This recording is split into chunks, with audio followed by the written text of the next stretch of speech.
Good evening. I'm doing something very stupid at the moment. I'm having a coffee at 9 o'clock at night. I know this is going to destroy me later on, but I really wanted a coffee and I don't have decaf in my house, so. Oh, well, I'll be up till 3. Regarding my last video, I'm glad. Hope you guys enjoyed the Kiss comment about that. Um, Whatever, they know what they are. They're a show band, emphasis on the show part, less on the. Yeah. Anyways, couple things to address really quick. Gwen had mentioned next time I'm in Kansas City, should go to Boulevard. We actually did a kind of a crew party there summer before last.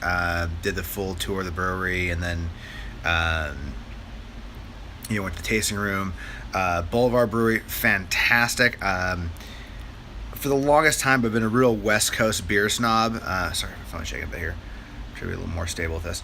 Been a real West Coast beer snob, and my thing was once you got the West Coast, it kind of goes to shite pretty quick.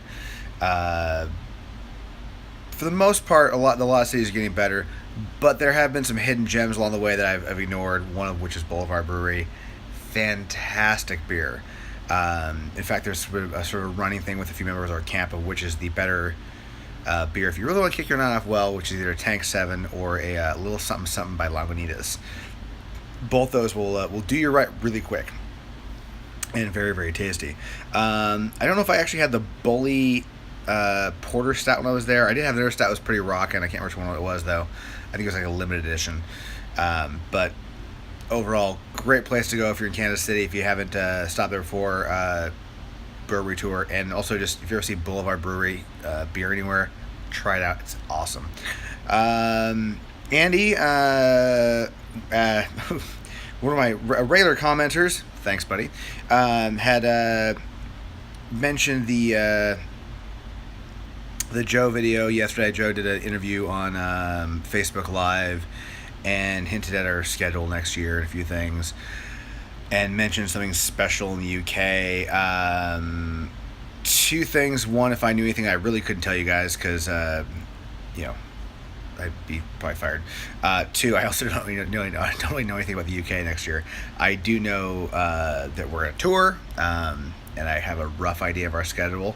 And I assume we're going to the UK because it's a good schedule next year. I just don't know when or what we're doing there. I would say I highly doubt we're doing another residency, which Andy had asked about. The thing with the residency gigs, it's kind of Vegas is one of the only places I think that really works because it's a transient town and people come through. Even with that, it's the economics of it are a little kind of squirrely. Because the Hard Rock's only 4,500 seats, which is, and generally Leopard's doing 18 to 22, depending on the size of the venue, the last couple of years. So you do a much smaller venue, which also means less merch sales and, all that other stuff. Now, you do save on having to truck your gear, but I think it actually works out better for the band actually just to tour than it does do a residency. So I think so, at least. So I don't know if I don't think we'll do a residency in the UK. I wouldn't doubt there'll be some big ass shows over there though, and probably some special shows. I'm looking forward to it because I love touring the UK. It's my favorite place in the world to eat Indian food. And just UK in general is awesome. And any chance I have to get anywhere near Ireland, if I spend some time in Dublin, I'm a really happy man. I'm really hoping that if we do head back there in the next 12 months or whatever. That our production manager books us with a nice break at some point so I can fly over early or stay over. I've been meaning it the last couple of years. I've done it a couple times where I've flown over early for a gig and had a couple days off. But it's never really worked out for a long-term vacation, and I'd love to have somewhere where if I go, hey, I need to be in, London, in July or whatever. For the love of God, do not take it as a hint. I'm just throwing out random dates. I do, I think generally speaking in the summertime we're in the States. generally speaking. But if I had to be there at that point and I didn't have anything in June, I would love to go fly a couple weeks early and go have vacation, go have a lot of fun, and then go to work. So hopefully that will work out next year where I can do that kind of stuff. I'm also contemplating buying a house next year, and I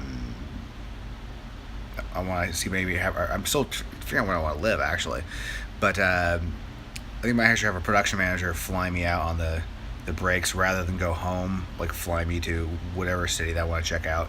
There are probably 3 or 4 cities in the U.S. I'm really checking out that I really love, but I just need to spend more time there. I'm gonna try to do some stuff in this fall where I go visit some friends a few places, just rent an Airbnb, get a car, go experience like the local flavor of a few places. And if I haven't settled on a space, then I'll try to do that next one on tour. Just rambling on. Andy also wanted to know about memorabilia and collectibles. I don't really collect things. When I moved down to LA, I basically got rid of almost everything I owned. I got down to little tiny trailer for all my possessions.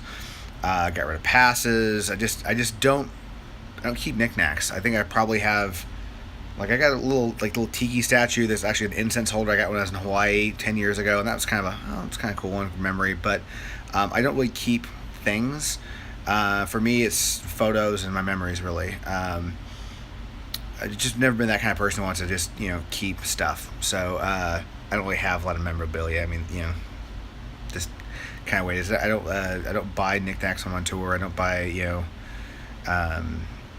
just junk. it's just never been my thing. So it's kind of I think things like start taking more photos. To me, that's more of a fun thing for my memories. But even that, there's a movie came out a couple years ago, Secret Life of Walter Mitty, and it has possibly my all-time favorite scene regarding a photographer. If you guys don't know the movie and you want to see it, hit pause, scroll forward 30 seconds, whatever. So if you have seen it or don't give a shit. Sean Penn is a photographer, and at the very, very end, he and Walter meet up, and basically this whole thing has been Sean's been out for a quest for this certain photo, and Walter's been trying to catch up with him regarding a previous photo. And the whole photo Sean's trying to get is this photo of a snow lynx somewhere in Siberia or something. And finally has the camera up, and he's like, I need to get this shot, and he looks through the lens, and he goes, takes the finger off the shutter, and Walter goes, well, why did you take it? He goes, that one was for me. And I kind of feel that way about live photography when I travel a lot. I'm not a street photographer. I don't really necessarily do a bunch of architectural shots. Even in Europe, I was kind of I just like to have the memories of it. I don't necessarily need to have the photos. Anyways, very long roundabout way of saying I don't have a lot of knickknacks. I guess that's kind of it for the moment for questions. You guys will need to hit me with some more stuff here. And if I've missed anything, then sorry. There's probably a lot of stuff that I've been missing. Today, basically, I took the day off, though.